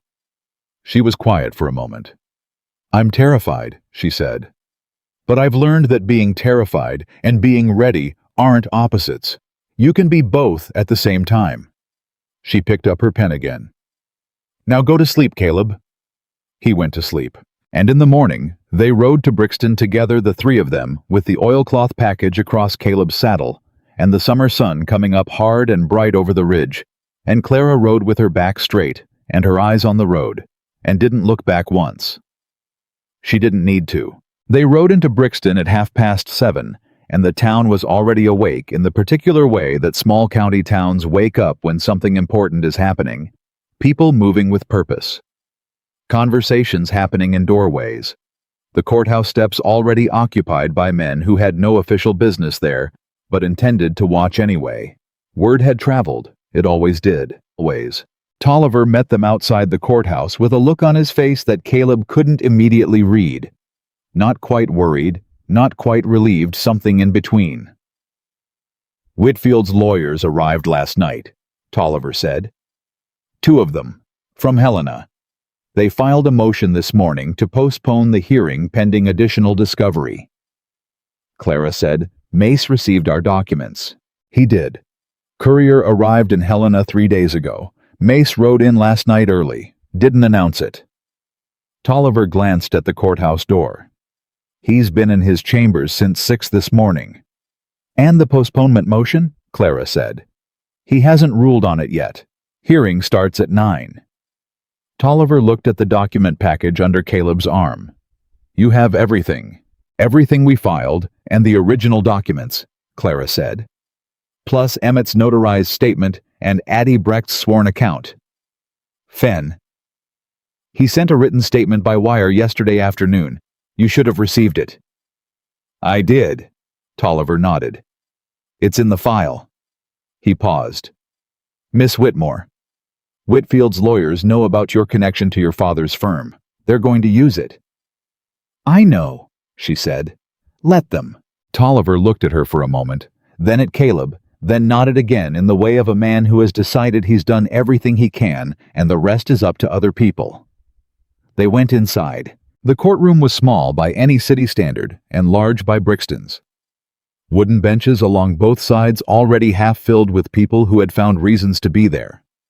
A table on the left where two men in good suits sat with a leather document case between them, Whitfield's lawyers, both of them carrying the careful, expensive stillness of men paid to appear untroubled. A table on the right empty. Clara walked to the right table and sat down like she'd been sitting at courtroom tables her whole life. Caleb sat beside her. Emmett took a seat on the bench directly behind them. One of Whitfield's lawyers looked at Clara. It was a deliberate look, the kind that was meant to be noticed. She didn't return it. She opened her document packet and began organizing the papers in the order she wanted them. At 8:55, the doors at the back of the courtroom opened and Warren Aldrich walked in. Caleb felt the shift in the room before he consciously processed who it was. A change in the quality of attention, people straightening or looking away, the particular atmospheric adjustment that powerful local men produce when they enter a room they're accustomed to owning. Aldrich was in his 50s, heavy-set with the permanently settled expression of a man who had not been surprised by anything in a very long time. He walked to the front bench on Whitfield's side and sat down, and didn't look at Caleb directly, which was its own kind of statement. Clara didn't look up from her papers. "Aldrich is here," Caleb said quietly. "I know," she said. "Don't look at him." "I'm not." "I can tell by your breathing that you want to." He exhaled. She was right. He focused on the papers. At 9 o'clock exactly, Judge Harlan Mace came through the side door. He was older than Caleb had expected. Mid-60s, lean, with close-cropped white hair, and the kind of face that had processed a great deal of human behavior over a long career and arrived at a permanent expression of patient, demanding attention. He moved like a man who had long ago decided that hurrying was an affectation. He sat, arranged his papers, looked at the room over the top of his glasses, and said without any preamble whatsoever, "We'll address the postponement motion first." Whitfield's lead lawyer stood. He was perhaps 45, with the practiced confidence of a man who had argued in front of a great many judges. "Your Honor, the defense respectfully submits that the scope of the fraud allegations as presented requires additional time for counsel." Mace said, "I have read every document filed in this matter. I read them twice, in fact, because the first time I thought I'd misunderstood the scope. He looked at the lawyer over his glasses. I hadn't. Motion denied. We proceed today. The lawyer sat down. Clara beside Caleb did not visibly react, but he felt her exhale. What followed was 2 hours of the most concentrated factual argument Caleb had ever witnessed, though his experience of such things was limited to a cattle dispute in 1879 that had been resolved mostly by both parties agreeing they were tired of arguing. This was different. This was Clara Whitmore standing up at a courtroom table in Brixton, Montana, and walking a federal circuit judge through 3 years of coordinated fraud with the precision of someone who had spent her formative years on exactly this kind of material and had been waiting without knowing it for a courtroom where it actually mattered. She went through the loan document first. Clause 7, Clause 8, the language that had been explained to Caleb as standard and was not standard. Mace asked 2 sharp questions, and she answered them without hesitation and cited the specific page and line of the document each time. She went through the fee discrepancies. February, March, April, the delivery records. Emmett's notarized statement confirming the actual herd count against the county filing. Addie Brecht's sworn account of the surveyor who wasn't a surveyor. She laid out the J.W. Holdings County filing with Harmon's name on it. She explained the connection between Harmon and Whitfield using the correspondence from the unopened box. She referenced Arthur Fenn's written statement from St. Louis confirming the broader network. And then she said, "Your Honor, I have to be transparent about something." Mace looked at her. My name appears in several of the historical Whitfield documents as having processed accounting records through my father's firm. I was employed in that capacity from the age of 17.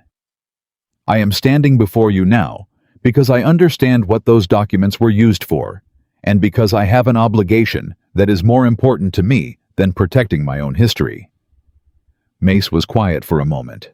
Miss Whitmore, he said, I received your personal letter 4 days ago. I read it. He paused. I appreciate its candor. Continue. Whitfield's lawyer stood. Your Honor, the witness's acknowledged connection to the original fraudulent instruments is a material conflict of... The witness is not on trial, Mace said. Sit down. He sat down. Clara continued. The twist came at 11:45 minutes into the formal proceeding, and it came from the last place any of them expected. The back doors of the courtroom opened, and a man walked in, not hurrying, not dramatic, just walking with the patient confidence of someone who had traveled a long way and intended to be heard. He was perhaps 60, with a St. Louis suit and ink-stained fingers and wire-rimmed glasses. Arthur Fenn had not just sent a statement. He had come in person. Clara turned and saw him. Something crossed her face that she didn't immediately contain relief, and something more than relief. The specific gratitude of a person who has been standing alone in a fight for longer than they realized, and has just seen reinforcement appear at the door. Fenn took a seat on the bench behind Caleb and Emmett. He nodded at Clara. She turned back to the front. Mace had watched this exchange. He said, Mr. Fenn, I understand you've submitted a written statement. Do you intend to offer oral testimony? Fenn stood. If the court finds it useful, Your Honor. I do, Mace said. We'll hear from you after Miss Whitmore concludes. Whitfield's lawyer was on his feet again. Your Honor, this witness was not disclosed in advance of. He submitted a written statement to this court 3 days ago, Mace said without heat. His attendance is a courtesy, not a surprise. Sit down, counsel. Arthur Fenn's testimony lasted 22 minutes, and it was in Caleb's estimation the most quietly devastating thing he had ever heard delivered in a calm accountant's voice. Fenn walked the court through the Whitfield network, not just the Montana operations, but 3 other territories, 8 properties, a pattern of loan structuring that had been specifically designed to transfer land from working ranchers and farmers to speculative holding companies over a period of years. He named dates and amounts and document numbers. He described the Hargrove Holdings subsidiary that Clara hadn't known about. He confirmed that Richard Whitmore's firm had processed 2 of the original transactions, and that to the best of his professional knowledge, those transactions had been managed by a junior accountant who had subsequently departed the firm. He looked at Clara when he said it. She looked back at him.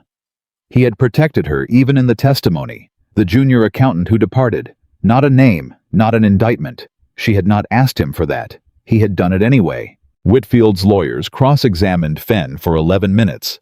Fenn answered every question with the pleasant, immovable patience of a man who had been doing arithmetic since before their lawyers were born, and was not going to be rattled by people who needed to use words like allegedly in order to function. At 12:30, Mace called a brief recess. In the corridor outside, Clara stood against the wall and Caleb stood beside her, and for a moment, neither of them said anything, because there wasn't anything to say that would add to what had just happened in that room. Emmett handed them both water from the jug he'd had the foresight to bring. He was, Caleb reflected consistently, the most practically useful person he knew. Fenn came, Clara said. He did, Caleb said. I didn't ask him to come in person. I know. She looked at her hands. He could have just sent the statement, coming in person. She stopped. He took a risk. His name is on documents connected to my father's firm. Maybe he's been waiting for a reason to say what he knows, Caleb said. She considered that. Maybe, she said. Or maybe... She stopped again. She seemed to be sorting through something internal, something that was older and heavier than the morning's proceedings. What? Caleb said. I spent 4 years telling myself that what I did wasn't my fault, because I was young, and I didn't understand, and I was following instructions. She looked up. But Fenn's been carrying the same weight for longer than I have, and he came here. He made a different choice than just carrying it. She paused. I think I've been waiting to see if that was actually possible. For someone who knew what I knew to still choose to act. Clara, Caleb said. You've been acting. You've been acting for the last 2 weeks. She looked at him. You got on a coach, he said. You left Chicago. You sat down at a stranger's kitchen table and you fixed what was broken. That's not a person who's been standing still. She held his gaze for a moment. Her eyes were very clear. You're not bad at this, she said. At what? Saying the thing that matters. He looked at the wall. I'm out of practice, he said. Used to be better at it. Eleanor. Eleanor. Clara was quiet. Then, she must have been something. She was, he said. She'd have liked you. Something moved across Clara's face, startled, and then settling into something that was very still and very warm. That might be the kindest thing you've said to me, she said. Don't tell Emmett, he said. He'll think I'm going soft. I heard that, Emmett said from 4 feet away. They went back inside. The afternoon session lasted 90 minutes. Mace was thorough, and he was fast, the combination of a man who had done his reading in advance and wasn't going to waste the court's time on things he already understood. Whitfield's lawyers made their formal argument. They were good. Caleb gave them that. They challenged the chain of custody on the documents. They questioned Fenn's credentials. Despite his 30-year record, they introduced a counter-affidavit from a Helena notary, suggesting the loan document had been properly explained to Caleb at signing. Their best argument was that Caleb, as the signatory, bore responsibility for understanding the terms of an agreement he'd entered. Mace let them finish. Then he said, Let me ask you something, counsel. A man whose wife died 4 days before he signed this document, are we arguing that he was in the optimal condition to parse an acceleration clause buried in paragraph 7 of a 4-page legal instrument? The lawyer said, The law doesn't account for personal. The law accounts for fraud, Mace said, and concealment, and deliberate exploitation of circumstances that the party conducting the transaction had specific knowledge of. He looked at the counter-affidavit. This notary you've cited is Gerald Pruitt. That's correct, Your Honor. Gerald Pruitt, whose name appears as a signatory representative of J.W. Holdings on the original county land filing. A pause. That is, the lawyer started, a conflict of interest, Mace said pleasantly. At minimum. He set the affidavit aside. The lawyer sat down. Caleb kept his face neutral. Beside him, he felt Clara keeping hers neutral also. Under the table, her hand was flat on the edge of the document packet, and he put his hand over hers for exactly 3 seconds, and then moved it back, and she didn't react, except that her shoulders came down about a quarter inch from where they'd been. Mace deliberated for 40 minutes. In a different court, in a bigger city, this would have been weeks. Here in a county courtroom in Brixton, Montana, where a man's whole life's work was the question on the table, 40 minutes felt both very long and like the most concentrated 40 minutes Caleb had ever lived through. He and Clara sat at the table. Emmett sat behind them. Arthur Fenn sat 2 rows back, reading a document from his case, as if he were in a library. Aldrich sat across the room with his arms folded and his jaw set in the expression of a man experiencing something he hadn't anticipated. At 4:15 in the afternoon, Mace returned. He settled his papers. He looked at the room. He said without prologue, "The court finds in favor of the plaintiff Caleb Dawson of Dawson Ridge Ranch in the matter of Land Note 47-18. He looked at his papers. The acceleration clause as invoked by J.W. Holdings is ruled fraudulent. In its application, the note is declared void in its entirety on grounds of fraudulent inducement, and all associated collateral, including the east pasture, all contiguous structures, and the primary ranch property is confirmed as unencumbered property of the plaintiff." Caleb heard Emmett exhale behind him. "Furthermore," Mace continued, "the court is referring this matter to the Federal Circuit on grounds of interstate fraud. The operations of J.W. Holdings and its associated subsidiary Hargrove Holdings across multiple territories constitute a pattern that exceeds this court's jurisdictional authority to fully address. Federal marshals will be notified." He looked at Whitfield's lawyers. "Counsel, I'd advise your client wherever he is to make himself available." He looked at Hector Harmon's empty chair. "The same advisement applies to Mr. Harmon," he said. "Running tends to confirm rather than resolve suspicion." He gathered his papers. "This court is adjourned." The room moved. People stood, talked, shifted. Whitfield's lawyers were already heads together, and Aldrich was already moving toward the door with the grim purposefulness of a man who needed to have several private conversations immediately. Caleb sat still for a moment. He looked at the table. He looked at the oilcloth package that had traveled from the back room of his house to the Brixton County Recorder to this courtroom table, and had just in the space of one afternoon given him back everything he'd almost lost without knowing it was being taken. Clara was putting the papers away. Her hands were steady. Her face was composed. She was doing the practical thing because doing the practical thing was how she moved through moments that were too large to simply sit in. He watched her. He thought about the stagecoach, the broken wheel, the woman standing with her back to the road, looking at the mountains like she was trying to memorize them, the blood on her hand and the dry eyes, and the question she'd asked him why when he'd offered her water and a chair. He thought about every kitchen table hour since then, every document and every argument and every moment of 2 people figuring out how to stand on the same side of something. He said, "Clara." She looked up. "You asked me once." He said, "To ask you again after the hearing." The room around them was still moving, still loud, but between the 2 of them, the noise didn't quite reach. She set down the papers. "I remember," she said. "The ranch needs someone who knows accounts," he said. "You said that before." "I'm saying it again," he said. "But that's not the reason." She looked at him. "I need—" He stopped, started again. He wasn't a man who found these words easily, and he wasn't going to pretend otherwise. "I've been alone in that house for 3 years, and I'd gotten used to it being the right condition for a man like me. And then you sat down at my kitchen table, and 6 days later, I can't remember what the quiet used to feel like before you were in it." He held her gaze. "I don't know exactly what I'm asking, but I know I'm asking it." Clara looked at him for a long moment. Then she said, "I came to Montana to build something that was mine, something I chose, not something I was placed into." "I know," he said.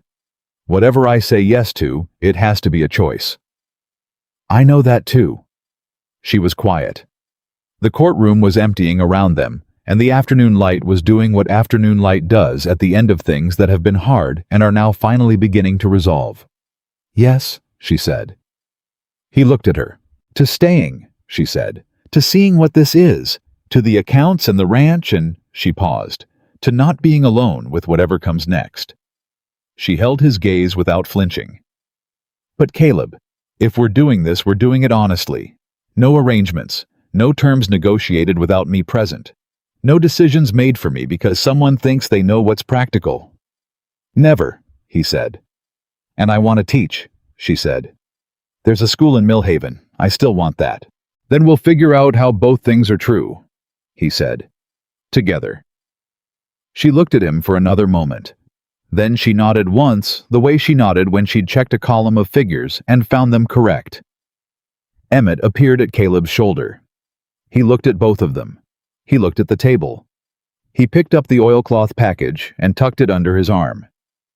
I'll get the horses, he said. He walked away with the dignified speed of a man who understood the room.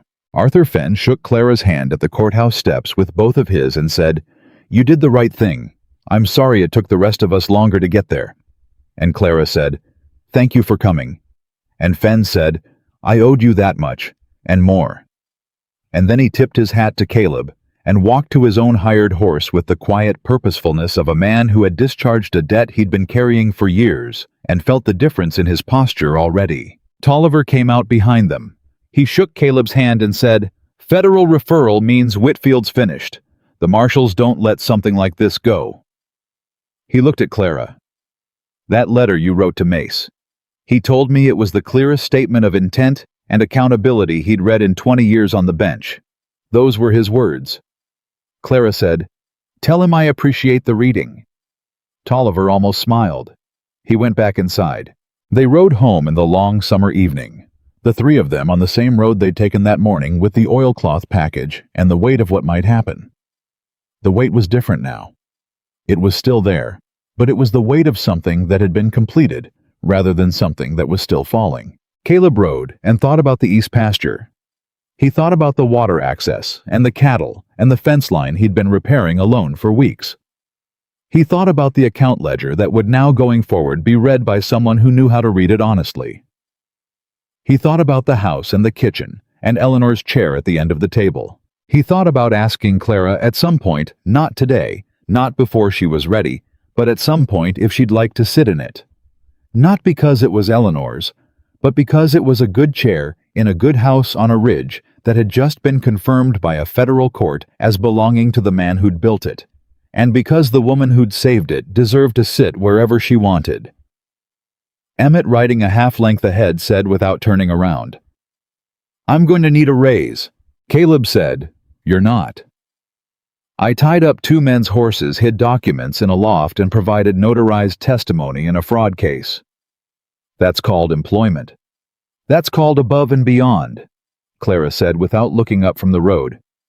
He's right. He should get a raise. Emmett pointed at her. I like her.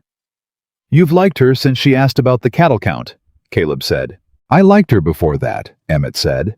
I liked her when she told you your supply costs were wrong before she'd been in the house an hour. He glanced back.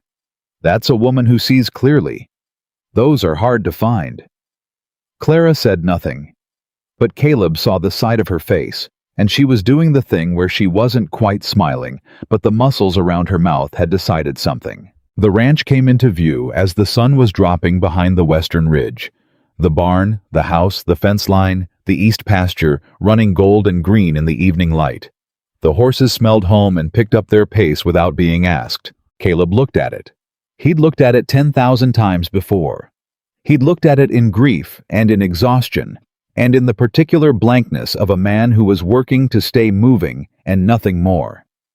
He'd looked at it and seen Eleanor everywhere, and then looked at it and felt nothing, and both of those had been their own kind of loss. He looked at it now and saw what it was. Land. His land. Work he'd done and work still to do, and a future that had stopped being a thing he was enduring and started being a thing he was choosing. He looked at Clara riding beside him. She caught him looking. What? She said.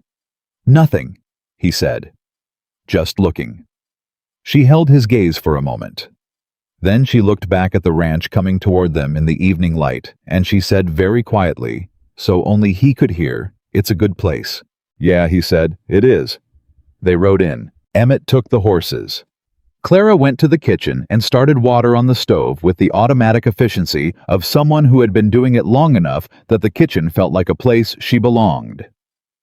Caleb set the oilcloth package down on the table for the last time, and then moved it to the shelf where it would stay until the federal marshals needed it. And then, after that, it would have served its purpose, and he would put it wherever old documents went when the fight they carried was finished. He sat at the table. Clara moved around the kitchen, and he watched her, and thought about 3 years of sitting in this kitchen alone, and the particular kind of hollow that carves itself into a man when the person he built his life around is gone, and he can't see his way to building it again. He thought about a woman standing with her back to a road looking at mountains, refusing to cry. He thought about the word "we" and the exact moment it had stopped being strange. There were things still to manage the federal referral. Harmon's eventual capture, the formal discharge of the voided loan, the question of Aldrich's other properties on the North Ridge that would now be caught in the federal investigation's net. There were accounts to reconstruct, and fences to finish, and cattle to move, and a school in Millhaven that had a woman's name on a letter of introduction that hadn't been delivered yet, and that would need to be sorted out in whatever way two honest people sorted things out when they'd agreed to figure it out together. But that was tomorrow. Tonight Emmett came in from the barn and sat down, and the three of them ate supper around a kitchen table that had seen the best and worst of the last 10 days, and the conversation was ordinary, practical, small, easy. The kind of conversation that happens between people who have been through something together and have come out the other side and no longer need the experience to announce itself. When they were done and the dishes were cleared, Emmett said goodnight and went to his bunk. Clara stood at the window again, which she did when she was thinking. The summer dark had come down soft, and the stars over the ridge were thick and very bright. "Arthur Fenn," she said. "He'll face scrutiny from the federal investigation." "Probably," Caleb said. "He came anyway." He did. She was quiet for a moment. "People surprise you," she said. "When you've been around enough people who didn't, you start thinking surprise isn't available anymore." Caleb was quiet. "You surprised me," she said. "On the road, when the wheel broke." She turned from the window. "You didn't have to step forward." "You needed help," he said. "People need help all the time," she said. "Most people walk past." He looked at her across the kitchen. This woman who had come off a broken stagecoach with blood on her hand, and terror she refused to show, and a mind like a steel trap, and a moral spine that had been bent for years and had straightened itself through an act of will that most people never manage. This woman who had handed him back his ranch and his future, and without meaning to the particular part of himself he'd fenced off for 3 years and thought was just going to stay that way. "I'm glad the wheel broke," he said. She looked at him. "I'm glad you were on that road," he said. "I'm glad you were headed somewhere that happened to go past my fence line." He paused. "Whatever comes next, however we figure out the teaching and the accounts and the rest of it, I'm glad you're here." Clara Whitmore, who had been precise and practical and controlled for every hour of the 10 days she'd been at Dawson Ridge Ranch, who had built a fraud case from an unopened box of mail and testified before a circuit court judge and faced her father in a yard in the summer heat. Without flinching, looked at him and let the last of the careful distance drop completely. "So am I," she said, and that was the whole of it really. Two people on the same ridge, in the same kitchen, in the same life they'd chosen with their eyes open, and their history carried honestly between them. Some things didn't need more words than that. Caleb Dawson had buried his heart on a winter hillside 3 years ago and learned to live without it.